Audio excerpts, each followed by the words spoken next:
Disclaimer. इस channel पर प्रस्तुत सभी जानकारी केवल मनोरंजन के उद्देश्य से है। हम यह दावा नहीं करते कि यह जानकारी पेशेवर सलाह का स्थान ले सकती है और किसी व्यक्ति, संस्था या संगठन को प्रतिबिंबित नहीं करते। हम इस चैनल पर प्रस्तुत जानकारी के उपयोग से उत्पन्न किसी भी प्रत्यक्ष या अप्रत्यक्ष नुकसान के लिए उत्तरदायी नहीं है। समुद्र के पास पिशाच का रहस्यमय महल।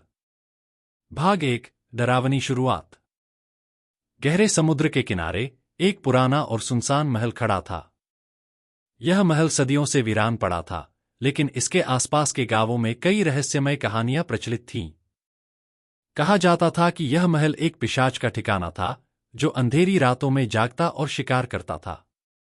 एक दिन 4 दोस्त अर्जुन, विवेक, रीना और कविता इस रहस्य को सुलझाने के लिए इस महल की ओर निकल पड़े।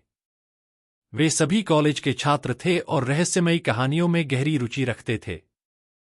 गांव के बुजुर्गों ने उन्हें वहां न जाने की चेतावनी दी, लेकिन उनके रोमांच की इच्छा ने उन्हें वहां जाने से नहीं रोका। रात के समय, जब समुद्र की लहरें तूफानी हो गईं और आसमान में घने बादल छा गए, वे चारों महल के विशाल दरवाजे के सामने खड़े थे।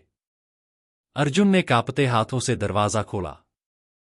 जैसे ही दरवाजा चरमराते हुए खुला, एक ठंडी हवा का झोंका आया और चारों को ऐसा महसूस हुआ जैसे कोई अदृश्य शक्ति उनकी प्रतीक्षा कर रही हो।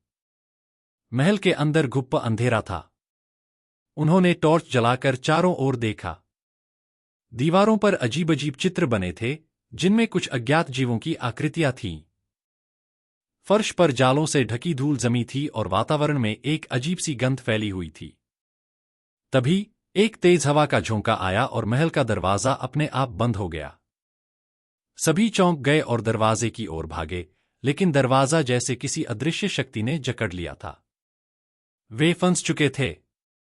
तभी महल के अंदर से एक धीमी, रहस्यमय आवाज गूंजने लगी, तुम लोग यहां क्यों आए हो? यह महल अब तुम्हारा कब्रिस्तान बन जाएगा। नेक्स्ट भाग में और भी दिलचस्प मोड़ आने वाले हैं। आज का भाग कैसा लगा? अपनी राय कमेंट में जरूर बताएं।